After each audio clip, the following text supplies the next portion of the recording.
I'm Billy Gallagher. I'm the founder and CEO of Prospect, which helps startup employees earn more from their equity, making complex option exercise strategies and strategies for selling their stock. And I'm joined by Alex Roytenberg.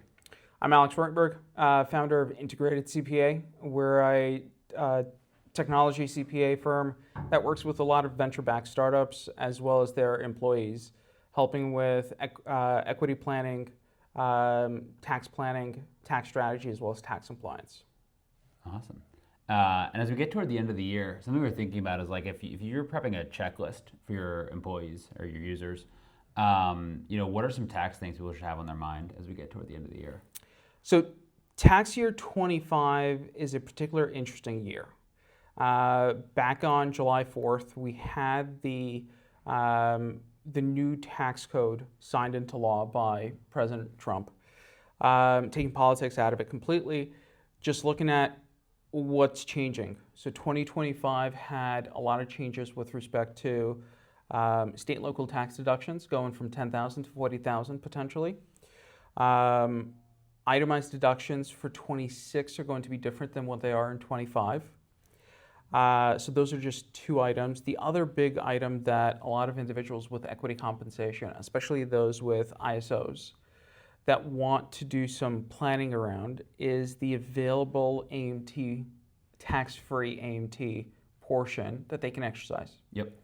Why it's important is you're able to start the clock on QSBS. You're able to start the clock on long-term capital gains. And then also just generally, you're able to avoid having to pay AMT taxes on at least a portion of your ISOs that you're exercising.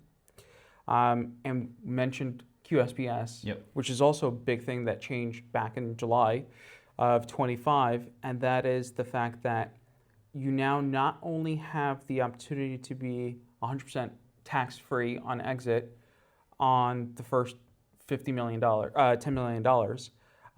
but you now have the opportunity for an exit at 3 years, 4 years, and then also the 5 years. And the 5 years is what it was previously. Previously, it was nothing until 5 years. It was, historically, it's always been 0 or 5, Yep. all or none. So Yep. quite literally, if you did it at 4 years, 11 months, and 20 days, and you Yep. missed it by just a hair, you got no tax benefit at all. Now you have the potential tax benefits of 50%, 75%, and 100% QSBS eligibility. The other big difference is it goes from $50 million of being QSBS eligible for a company with assets, goes up to $75 million. Yep. And so if you work at a Series B company before, if you raise a Series A of 20 million and a Series B of 35, you're over the threshold. But now 75, you could fit in a number of rounds. It's how much the company's raised, right? Or how many assets the company has? How much in assets the company has at the time that you exercise your shares. So it's not what's important as to how much the company has raised overall, but what's important Actually, is on the balance sheet. what's on the balance sheet on the day that you exercise. Yep.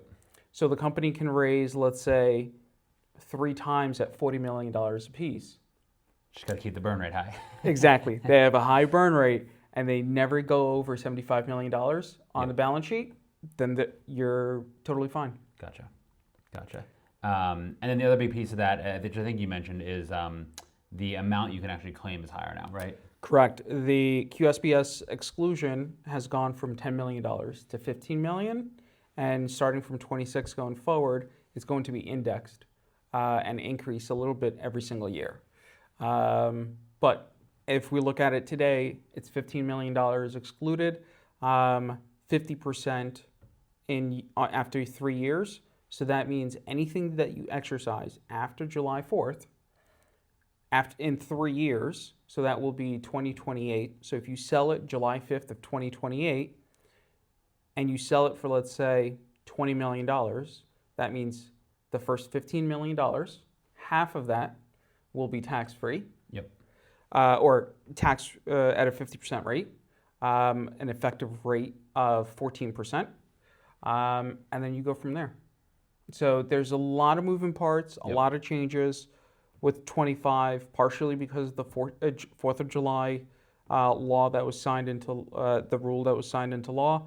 And then just generally, there's a lot of changes going on with tech-enabled companies. Yeah. And on the QSBS piece, I mean, I think the high-level takeaway is it's more attractive to work at an early-stage company. You are even early to mid-stage if they stay below that threshold. You can just get much larger tax breaks. But tactically, what are you seeing some of your clients do in response to these changes? Sure thing. So a lot of clients we're looking at potentially setting up donor advised funds for them in 25 before the new limitations on donations come into play.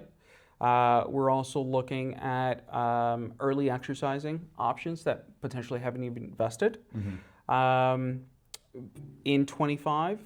And then we're also looking at different models or scenarios of if there's a secondary, selling a portion of the secondary in order to have more capital to exercise and you get the start time clock going on more equity. Interesting. And so I guess this trade-off there is, you're selling some of the shares, but you're fully exercising or exercising a lot, and then you're starting that QSBS clock. Whether it's QSBS or just long-term capital gains. Yeah, that makes sense. And then there's also the game or play of it's not just for QSBS purposes that you're looking to save on or AMT purposes, but it's also state income taxes. It's funny, once you factor in QSBS, you don't necessarily have to leave New York to save money. Yeah. Florida and Texas and New York, if you're in the QSBS range, it's actually the exact same result. Yeah. So that's always an interesting bit to look at. Yeah, super interesting. And then on the ISO exercise and AMT side of things, how are you kind of advising folks differently there this time of year versus previous years? The multiples are coming in much higher and much quicker. What we're seeing nowadays is that companies are having potentially multiple rounds of fundraising in a single year. Yep. We're also seeing the multiples and the increases from a seed to a Series A to a Series B much greater. And I'm sorry, when we say multiples, are you talking about like the valuation preferred price or the FMV increase or both? Everything. Yeah. Just any velocity valuation. is up. Yeah, the velocity and just the valuations. Companies that historically would have done a seed at, let's say, between $10 and $20 million valuation are now coming in at between 15, 18, all the way up to about 30 million. Yep. And then that increases your 409A valuation. Yep. That increases your potential AMT tax. And everything basically trickles on as a result of it. Yep. And I imagine it's quite a trade-off. On the one hand, you can say, hey, we're backed by, Sequoia and Andreessen, and companies growing like crazy, just jumped up to $1 billion, and, peer comps are 5, 10, 30 billion. But you also see, hey, this is a company that's 2 years old. How much cash do you have to plow into, AMT and all that? How are you helping clients kind of navigate that trade-off? So we're looking at how much of a duration of the lockup. The other big question, I think potentially the very first question, is how much money are you willing to invest into the company? Yep. And it is an investment into the company because what you're doing is you're putting in additional capital into the business. Yep.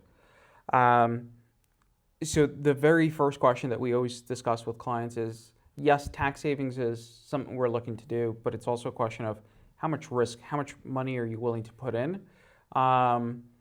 There's also a question of how long are you planning to stay at the company? Yeah. That comes up a lot with us where folks are saying, I only think I'll be here 3 years. And so you don't want to exercise the final fourth year of the grant if you're not even sure you'll be there. Correct. And then there's also the questions or consideration of what do the companies allow? Yeah. Not all companies allow early exercise, so you have to wait at least until you're a year at the firm. Company that almost everybody knows of, Anthropic, does not allow early exercise of options. Yep. So it makes it really difficult, or basically impossible in this case, for early employees to early exercise their options. There is the offset, the negative thing for them that they can't start the clock for long-term capital gains. Anthropic is well beyond QSBS at this point. Just a bit. Yeah, even with the new rules.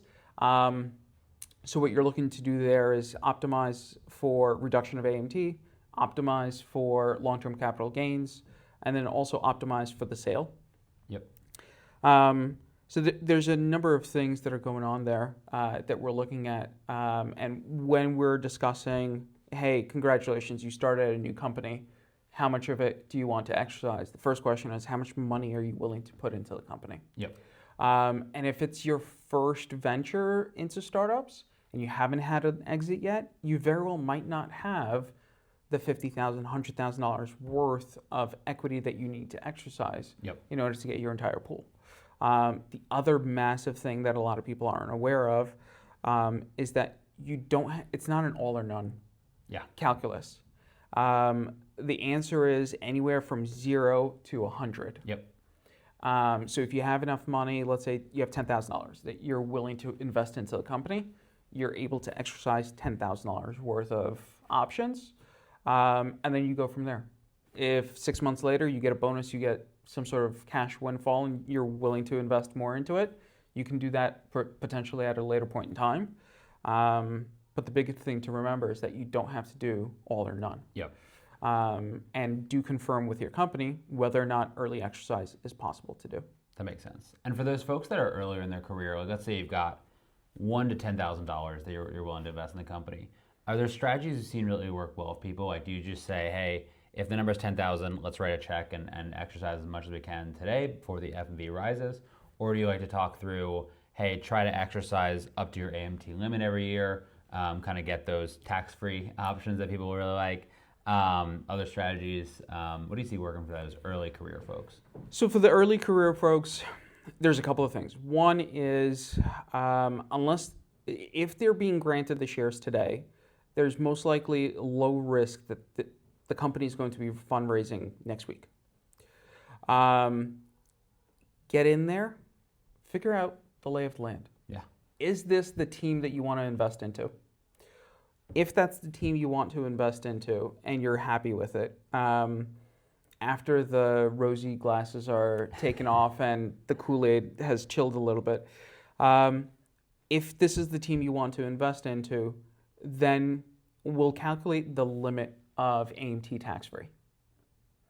We'll optimize for that portion first. Yep.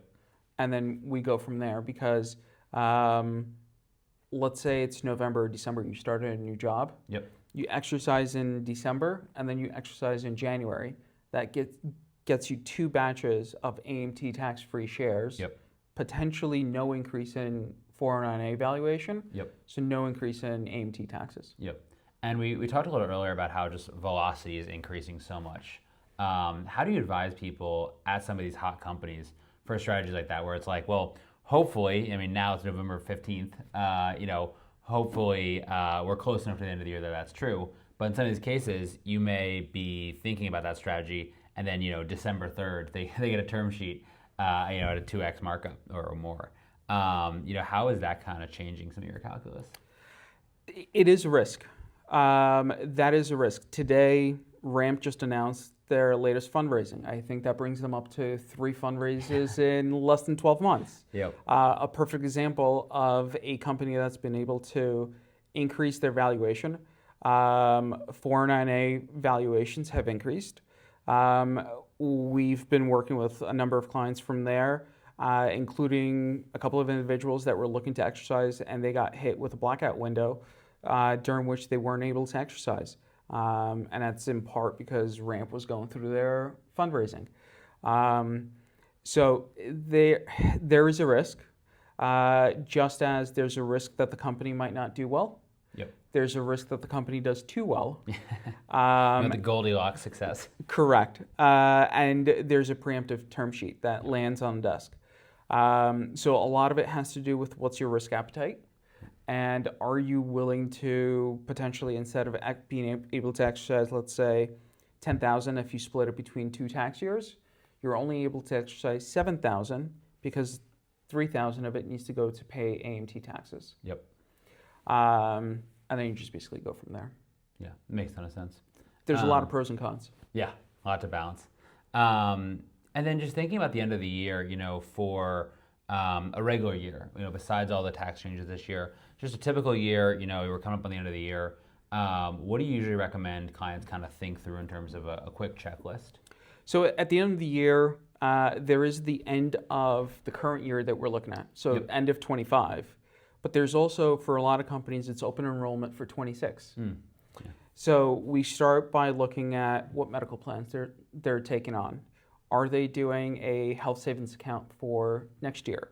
Are there any sort of changes in 401k contributions? Should you continue to do Roth or regular?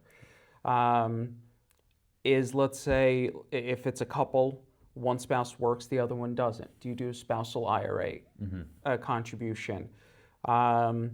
Does either of if somebody in the family is doing some sort of consulting, 1099 work, can you or should you potentially do a SEP IRA or any of those items? There's also donations.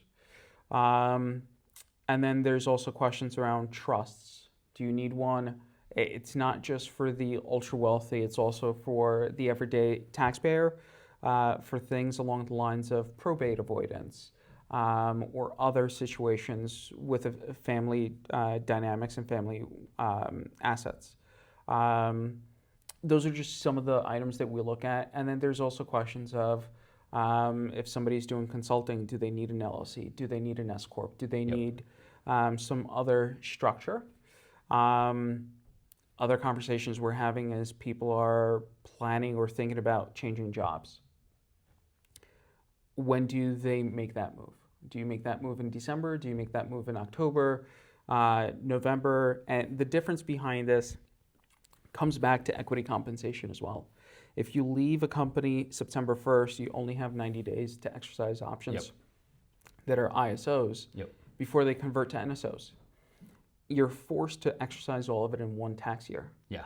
If you delay your departure to October 15th or October 1st at least, you're able to split it between 2 tax years. And in most cases, there's not that much of a rush for somebody to change jobs from September 1st to October 15th, where it could be a big tax savings. So those are some of the items that we look at. Relocations, whether it's for work or personal reasons. We do quite a bit of that planning around that as well. There are tax implications on that front. Relocation between states, it's not just the 184-day rule or 183-day rule.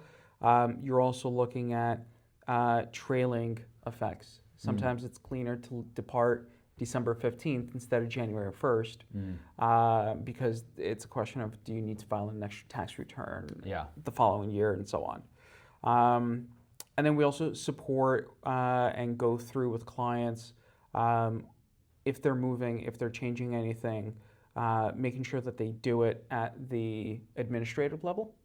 So whether it's their jobs, updating all of their employment records, all of those items, or changing title for their houses, their assets, their stocks, all of those items. And then one last thing I'll mention is also we do quite a bit of planning with young couples who are thinking about getting married. And there's a question of, do we get married in December or January? Yes. But in some cases, we've had it where it saved over $40,000. Yeah. And usually one of the spouses goes, great, that helps pay for the wedding. At the end of the day, there's nothing illegal about planning if you get married at City Hall in December or January, and then you can have a family event at a later point in time. For sure. For those folks that have moved or are thinking of moving this year, what's kind of a specific checklist for those people that they should be thinking about? Particularly, we have a lot of folks in tech that are moving in or out of California, in or out of New York. What are some things that should be top of mind for them? So, if you're moving from Florida or Texas into New York or California, it's not an issue. California and we're happy to have the tax revenue. Welcome. California and New York will accept the money. Yeah. Florida and Texas will never come after you for any non-payment of no taxes. The big question is if you're moving out of New York or California. Yep. The very first question is duration. Are you moving for the summer to Florida? Yep. November through February? Or are you going to move for like the next 3 to 4 years and go from there? If you're looking to move short duration, a couple of months, 3, 5 months, I'll tell you right now, the state of New York will still consider you to be a resident, same as with California, and they'll still require that you pay taxes for the entire year. If you're planning to move for, let's say, 2 years, the other questions that they look at is, what's going on with your job? Are you moving because of a job change, or are you still staying with the same company? Are you changing your banks? Are you changing your voter registration, driver's license? The other things that they'll look at is houses of worship, volunteering. Where do you get your Amazon deliveries? Where do you get your Grubhub deliveries? The questions that we sometimes get are, well, how do I prove that I actually moved down to Florida? Yep. It's really simple. If you've moved somewhere for 3 years, 2 years at least, you're going to have 1,000,001 paper trails. Yep. You're going to fly into and out of Miami International. You're going to fly into and out of Tampa, whatever the airports are. You're going to have your mail sent there. You're going to have a doctor nearby. You're going to have the annoying neighbor who actually knows you. And if somebody physically comes in to ask them who are they, they'll be able to tell you who you actually are. Where it becomes an issue if somebody tries to move on paper without actually moving there. Yeah. Or they're trying to squeeze through 184 days. Yeah. Then it becomes very much did you document every single step? Yep. Did you paper everything? Yep. And the biggest thing is that you need to be able to substantiate that you were creating these records not after an audit letter was sent to you, Yep. but you started it at the very beginning. Yep. If you do it once a month, not an issue. You do it once a year, that becomes a problem. If you do it once you get a letter, that's a massive problem. Yep. So it's all a question of facts and circumstances. There's plenty of people who will potentially move, let's say, from New York to Carolinas. And 6 months in, they'll hate it. They'll move to Florida. 6 months there, they'll hate it. They'll move somewhere else. The digital nomad life. Yep. You spend 2 to 3 years, you don't really put down too much roots. Yep. Every couple of months you move somewhere. That becomes a potential issue. Yep. And did you actually sever ties from New York or California? Yeah. Because then it becomes a question of, where's your family? Yep. Don't have kids, don't have a spouse? Got it. So where are your parents? Yeah. How frequently did you come and visit? Yep. Did you use their mailing address? And then the other thing is, sometimes it's a question of, where do you have your storage? So Interesting. you have your apartment. You're going from a 2-bedroom down to a 1-bedroom in Florida. Yep. You have extra sets of couches, TVs, so on. And you throw it into a nearby storage locker in the city. You're still continuing to have a connection to the city of New York. Interesting. New York is cash-strapped. They will be aggressive. And they have made it where if you have something as simple as a storage locker, that you never broke connection from the state. That's crazy. That's an expensive storage locker.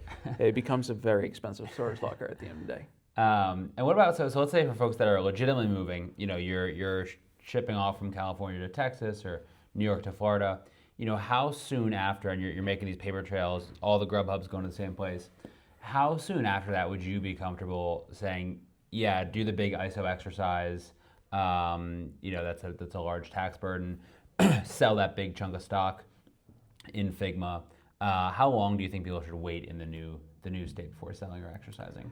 It's got less to do with time. It's got more to do with facts and circumstances. Okay, so the permanence of the move. Correct. The permanence. If you are doing Airbnb and you're shifting every 2 weeks between locations until Yep. you find something, that's not permanent. Yep.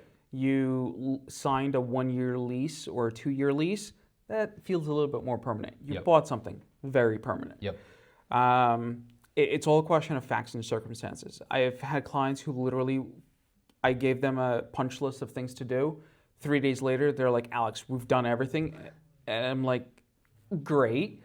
Was not expecting that quick of a turnaround. And then we also have clients who, like 18 months later, they're like, oh yeah, I haven't updated my driver's license. And like, that has less to do with taxes. It's got more to do with DMV record requirements. And it's not just a clear cut 30 days, 60 days, 90 days. Yep. It's got more to do with facts and circumstances. So as long as you've created that substance, you should be comfortable in continuing with the rest of your life. That makes sense. And then thinking about that sort of end of the year punch list, if you've exercised options this year, what else do you have sort of specifically on top of your mind to think about or do before the end of the tax year? Definitely make sure that you've reviewed your estimated taxes. For a couple of reasons. One, you don't want April 15th to be a surprise that you have a 6-figure bill to pay. It's a lot easier to get that cash ready in 3 months as opposed to 3 weeks. Yep. So estimated taxes, avoid penalties and interest. And just on that, this actually comes up as a surprise for a lot of our users. What are estimated taxes? And because I think a lot of people think, oh, I owe the tax April 15th and that's fine. So the reason you have to pay estimated taxes is that Uncle Sam wants his money during the year. And you're currently paying taxes roughly twice a month. Yep, when you get your W-2 paycheck. In the form of withholding from your paycheck. The biggest thing to remember is that withholding is only an estimate. It is not it doesn't cover 100% of the taxes that you owe at the end of the year. Yep. And that's the reason why a lot of people have either a payment or a refund due at the end of the year. If the amount of taxes withheld from your paycheck were exactly what it needed to be to cover the tax bill, you would have a zero refund. Yep. So the reason that a lot of people have taxes due at the end of the year are usually, first and foremost, both spouses work and the W-4 withholdings were incorrect. Second reason is any taxpayer on that return has a one-time payment. Yep. Whether it's a commission, a bonus, a catch-up payment, a change in salary, whatever it is, you'll have a taxes due. Exercising ISOs generates AMT taxes, which haven't been withheld at all. Interest and dividends, no taxes withheld. Yep. You'll owe taxes on that. And then any sort of capital gains, that will also have it. And then also more and more people are doing angel investing. Mm-hmm. A lot of those K1s are issuing small interest income for the holdings in there, or potentially gains. Yep. And once again, no taxes were withheld from that. Yep. So taxes will be due. And so, if you have estimated taxes of $50K, do you just know that and you say, okay, I owe that April 15th, or do you have to make quarterly payments? How do you kind of know?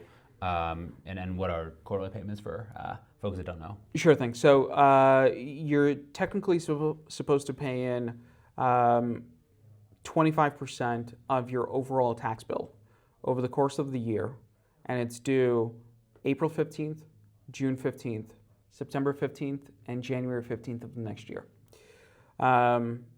Yes, every single quarter has a slightly different amount of months. So even though they're called quarters, they're not actually landing on quarters. So there's two big ways that you could do it. You can either pay in 90% of this year's tax during the year in 25% increments, and that gives you the buffer where if you had some interest income or some dividends that weren't fully factored in, that you're not going to have penalties and interest right away. So you either pay 90% of this year's taxes equally throughout the year, or you pay in 110% of last year's taxes during the current year. Once again, that 110% needs to be at least paid equally throughout the year. If you're able to satisfy either one of those requirements, you're able to avoid penalties and interest. Okay. So quarterly estimates gives you two things: avoids penalties and interest, and also gives you a heads up for cash flow planning for April 15th. Estimated taxes are super important for the biggest one is in a down year. So let's say in 2024 you had a big exit. Yep. Now in 2025 you're back to just your W-2 interest and dividends. You had a drop in income. You're not going to do the 110% of 2024's taxes. Yeah. So you need to get this year's tax bill 90% paid in during the year. Yep. So that come April 15th, there's no surprises. The other big thing to remember is, this is especially specific for California. California, if your income for the year is over $1 million, the 110% rule goes out the window. Okay, so it has to be 90% of this year. It has to be 90% during the year. Yeah. And how does it work, if today you're at a late stage private and you exercise a bunch of options, you only have that January 15 date and the April 15 date between now and tax. Is that split 50-50, or how does it work when you sort of take an action already partway through the year? Your January 15 payment needs to get you to 90%. Okay, so you basically get in there all at once. Yeah, it's either 90 or 110%, whichever the number is, by January 15th. Gotcha. And then the balance is due April 15th. Gotcha, that makes sense. And then getting back to the idea of like a checklist before the end of the year, if you sold stock this year, maybe we keep it to privates. If you sold stock in a private company this year, what are some other things you should be thinking about as we approach the end of the tax year? There's a number of questions here. First question is going to be getting your records on your original cost basis. Mm-hmm. Let's say you bought 1,000 shares for $5,000 in total. Yep. You now sold half of your position. Yep. You can only claim half of your cost basis for your sale. Yep. So if you sold it for $10,000, it's not a $5,000 gain with the $5,000 cost basis. It's actually a gain of $7,500 because your cost basis is $2,500. The other things to look at is private investments that you've made that did not have an exit or that have shut down, and you got nothing for back. Losses. Yeah. You look for losses and capture any sort of losses that you've had during the year. Yep. So that you can offset gains. Yep. Are there other things you recommend there? Like two that I know are common and popular among our users are investing in sort of index funds that are specifically targeting tax loss harvesting, and then donating to a donor-advised fund for a tax write-off. Do you use those with clients? And any pros or cons there? There's a time and a place for everything. Mm-hmm. So the big thing to remember is that a $2,000 loss in taxes is not a $2,000 reduction of your tax bill. Yep. It's a $2,000 reduction of your taxable income for capital gains. So if you're able to get more value by selling something, that's the better route to go about than just simply sell something at a loss. Yep. And with regards to tax loss harvesting, there's a couple of different flavors. So there's the automated bot traders that are able to sell, let's say, they're selling Disney and buying something similar to Disney. Or there's the funds which use leverage in order to generate continuous losses while maintaining the same exposure as that of the S&P 500. Yep. So those are two very different flavors. Do you have a preference for clients, or when might one be good or the other be good?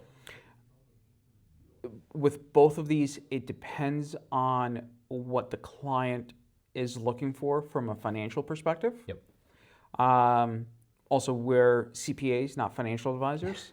So the specific which to invest into is done with their financial advisors. Makes sense. We help them figure out the tax implications of all of their investments. Makes sense. And then we just basically go from there. With regards to the use of donor advised funds, especially in 25, it's going to be very important and very interesting because the donor advised funds give you the ability to take the tax deduction today while still maintaining the ability to deploy the cash to the charitable institutions that you want to deploy the capital to in a future year. Yep. And just to, because I think a lot of people don't actually know how this is structured, and it was surprising when I learned about it for the first time. Just like DAF 101, what you're doing is you're basically creating your own little fund, correct? What you're doing is it's a nonprofit fund, almost, that is using the structure of a third party. Fidelity, Schwab, all of them have their own DAF or donor advised fund. Yep. Basically, what you're doing is you're transferring assets from your name at your at today's price into a 501c3 vehicle. Now, any money that goes into it is no longer yours. You cannot say 6 months later, oh, actually, I don't want to donate this money. I want the money back. It's a one-way stream. You can only transfer it to another 501c3 at a future date. It doesn't have to be today. It doesn't have to be tomorrow. Our usual recommendation, 3 to 5 years out. Because if you do something that you're planning to deploy in 20 years, the fees that are charged might reduce your ability to deploy. And then once you get the assets into the donor advised fund, there's two benefits on this. If you donate, let's say, $100,000 worth of stock with a cost basis of $1, you would have normally had to pay income taxes on $99,000. Yep. You're avoiding long-term capital gain taxes, and the value of the donation is what's today's stock value. So if the stock is worth $100,000, your tax donation is for that of $100,000. And that's at the fair market value? Fair market value, correct. Yeah. And it's usually you have to do it with publicly traded companies. Okay. But there are some, I think Daffy and I think a couple others that will do it for privates. You could do it with privates. Yeah. You may need to get a separate valuation. Yeah, makes sense. And then why specifically this year for DAFs being kind of a more interesting opportunity? So as part of the July 4th tax law changes, the limitations of how much money you're able to donate are changing. So starting in 26, the first half of one half of your income is not going to be tax deductible. Mm. So if, let's say, you have a $5 million annual income, yep. Half of that, of 1%, will not be tax deductible. And then it's only anything above that amount that will be tax deductible. So in that case, the first $25,000 yep. of any charitable donations that you make won't be tax deductible. Gotcha. And anything above that will be. So if you make a $30,000 donation in 26, first $25,000 is non-tax deductible. The remaining $5,000 would be. Yep. In 2025, the entire $30,000. And so how's that translating to advice with clients? Are you sort of saying like, hey, whatever donations we want to make over the next 3 years, let's pull them all forward, or is that too aggressive? We're going as far as about 5 years. Okay. We've recently had a client who did the next 18 years. It was a lucky number for them, and they were okay with the fees. Yeah. So they did 18 years. We have other people who do other lucky numbers for them. They'll pull forward the donations to today. Wow. Put that into the DAF. Works great with highly appreciated stocks, whether it's Apple, NVIDIA, Netflix, whatnot. And then you just basically go from there. Just to emphasize that point. The reason for that with like an NVIDIA is if it keeps going up, great. Your charities of your choice are now getting the benefit. But if it goes flat or if it goes down, you've locked in the tax benefit at sort of a very high price. Correct. And the other big item is that you're avoiding to pay capital gains tax if you were to use that stock to fund the cash donation. Yes, if you were to sell it, that makes sense. That makes a lot of sense. Wow, yeah, I didn't realize 5 years pulled forward is interesting. Yeah. It can be a really big difference for your tax situation in 2025. The other big item to discuss for 25 specifically is the state and local tax deductibility once you go over $500,000. So if you're right on the cusp of that and you make a larger donation, it might be helpful for you on a couple of different factors. Makes a ton of sense.